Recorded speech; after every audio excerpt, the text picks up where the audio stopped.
Hello दोस्तों, आजकल social media पर एक अजीब सी फाइट चल रही है। एक साइड बोल रही है कि इस साल आने वाली रामायण मूवी इंडिया को वर्ल्ड सिनेमा पर रिप्रेजेंट करेगी। वहीं दूसरी साइड बोल रही है कि नहीं, एस एस राजामौली की आने वाली मूवी वाराणसी ही इंडिया को वर्ल्ड सिनेमा पर ले जाएगी।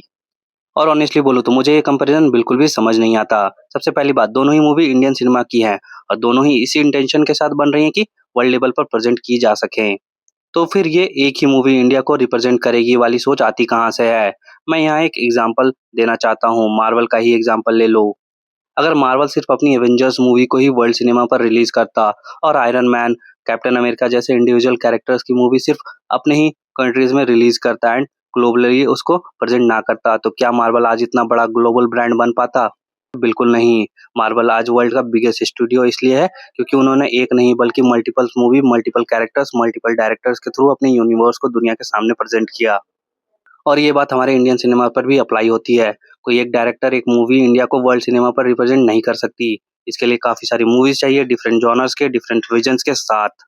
तब जाकर दुनिया को पता चलता है कि इंडिया में सिर्फ़ एक टाइप का सिनेमा नहीं बनता, बल्कि तुम्बाड़, कंतारा जैसे ग्राउंडेड फ़िल्म भी बनती है और ट्रिपल आर, रामायण जैसे ग्रैंड भी बनती हैं। ये सिर्फ एस.एस. राजामौली का काम नहीं है, ना ही सिर्फ नमित मल्होत्रा का।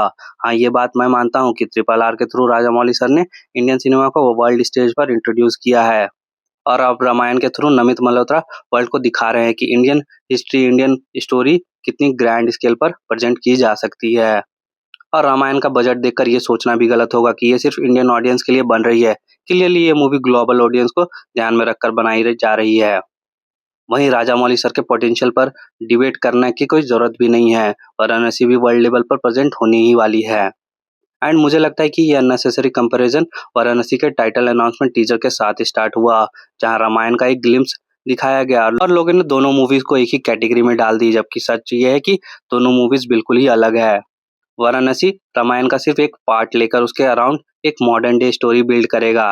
वहीं रामायण एक प्रॉपर रिटेलिंग स्टोरी होगी, श्री राम जी की, माता सीता की, लक्ष्मण भैया की और हमारे बजरंगबली की कहानी की।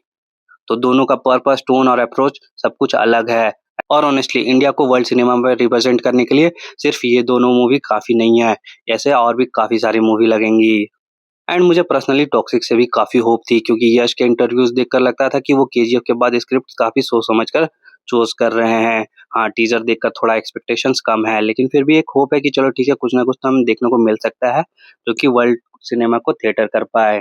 वहीं प्रभास की स्प्रिट से भी मुझे उम्मीदें हैं, क्योंकि अगर डॉन ली जैसा एक्टर विलन के रोल में है, तो क्लियरली मेकर्स का एम वर्ल्ड ऑडियंस होना ही चाहिए। एंड अगर आपको याद हो तो कल्कि को भी कॉमिक कॉन जैसे इंटरनेशनल प्लेटफॉर्म पर मार्केट किया गया था, जो कि खुद में एक बड़ा स्टेप था।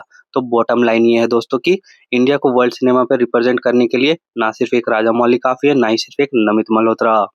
इसके लिए हर एक इंडियन एक्टर, हर एक डायरेक्टर और हर एक स्टोरी टेलर को अपनी मूवीज़ ऐसी बनानी होगी जो वर्ल्ड ऑडियंस को एंटरटेन करे, एंड तब जाकर हम प्राउडली कह पाएँगे कि हाँ, दिस इज़ इंडियन सिनेमा।